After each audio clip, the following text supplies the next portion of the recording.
Welcome to Man Does Tech, where I solve the problems you didn't even know you had. In this video, I will explain how to change a Honda Pilot fog light bulb.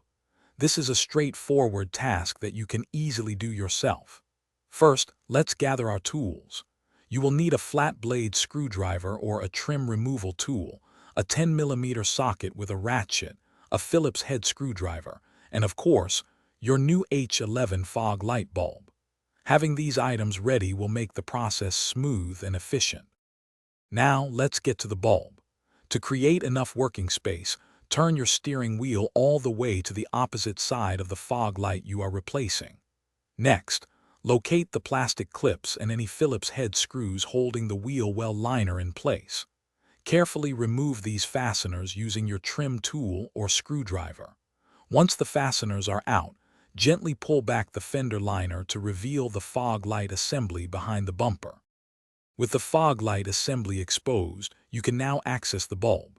First, disconnect the electrical connector by pressing the small release tab and pulling it straight off. Then, grasp the old bulb and twist it approximately 1/4 turn counterclockwise to unlock it from the housing. Carefully pull the old bulb out. When installing your new H11 bulb, remember not to touch the glass with your bare hands. Insert the new bulb, align the tabs, and twist it clockwise to lock it securely in place. Almost done.